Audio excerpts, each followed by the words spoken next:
Random House Audio presents The Rise and Fall of Great Powers by Tom Rachman. Read for you by Penelope Rawlins. 2011. His pencil wavered above the sales ledger, dipping towards the page as his statements increased in vigor, the pencil tip skimming the pad, then pulling up like a stunt plane, only to plunge at moments of emphasis, producing a constellation of increasingly blunt dots around the lone entry for that morning. The sale of one used copy of Land Snails of Britain by A.G. Brunt Koppel. Price £3.50. "Take the revolution," he called out from the front of the bookshop. "The French see it completely differently than we do. They aren't taught it was all chaos and reign of terror. For them, it was a good thing. And you can't blame them. Knocking down the Bastille, the Declaration of Rights." The thrust of his argument was that, when considering the French people and their rebellious spirit, well, it wasn't clear what Fogg intended to say. He was a man who formed opinions as he spoke them, or perhaps afterwards, requiring him to ramble at length to grasp what he believed. This made speech an act of discovery for him. Others did not necessarily share this view. His voice resounded between bookcases, down the 3 steps at the rear of the shop, where his employer, Zylberberg, in tweed blazer, muddy jeans, rubber boots, was trying to read. She responded, a battered biography of Anne Boleyn open on her lap. She could have asked Fogg to shush, and he would have obliged, but he revelled in pronouncing on grand issues like the man of consequence he most certainly was not. It endeared Fogg to her, especially since his oration masked considerable self-doubt.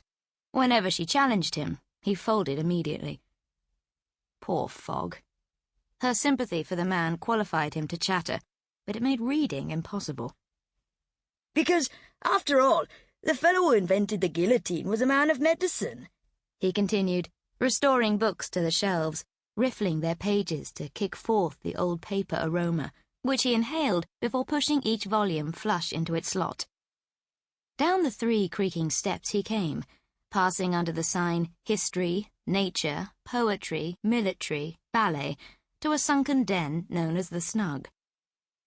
The bookshop had been a pub before, and the Snug was where rain-drenched drinkers once hung their socks by the hearth, now bricked up, but still flanked with tongs and bellows, festooned with little green and red Welsh flags and Toby jugs on hooks. An oak table contained photographic volumes on the region, while the walls were lined with shelves of poetry and a disintegrating hardcover series of Shakespeare, whose red spines had so faded that to distinguish King Lear from Macbeth required much scrutiny. Either of these venerable characters, dormant on the overburdened shelves, could at any moment have crashed down into the rocking chair where Tooley sat upon a tartan blanket, which came in handy during winters, when the radiators trembled at the task ahead and switched off. She tucked back her short black hair, points curling around unpierced lobes, a grey pencil tip poking up behind her ear. The paperback she held before her aimed to discourage his interruptions, but behind its cover her cheeks twitched with amusement at the circling fog and his palpable exertion at remaining quiet. He strode around the table, hands in his trouser pockets, jingling change. Coins were always plummeting through holes in those pockets, down his leg and into his shoe. Towards the end of the day, he removed it, sock coming half off, and emptied a small fortune into his palm.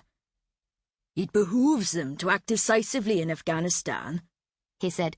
"It behooves them to." She lowered the book and looked at him, which caused Fogg to turn away. At 28, he was her junior by only a few years, but the gulf could have been 28 again. He remained a youth in their exchanges, deferential yet soon carried away with fanciful talk. When pontificating, he toyed with a brass magnifying glass, pressed it to his eye socket like a monocle, which produced a monstrous blue eye, until he lost courage, lowered the lens, and the eye became small and blinky once more. Whatever the time of day, he appeared as if recently awakened by a fire drill. The hair at the back of his head splayed flat from the pillow, buttons missing midway down his shirt and others off by an eyelet, so that customers endeavoured not to spy the patch of bare chest inadvertently peeping through. His cargo pants were torn at the hip pockets, where he hooked his thumbs while declaiming. The white laces on his leather shoes had greyed. His untucked pinstripe shirt was frayed at the cuffs. And he had the tubular collarbones and articulated ribs of a man who scarfs down a bacon sandwich for lunch, then forgets to eat again until 3 a.m. His careless fashions were not entirely careless, however, but a marker in Caergenog that he was distinct in the village of his birth, an urban sophisticate, no matter how his location, how his entire life, militated against such a role. "It behooves them?" Thule asked, smiling. "What they have to realize," he proceeded, "is that we don't know even what the opposition is.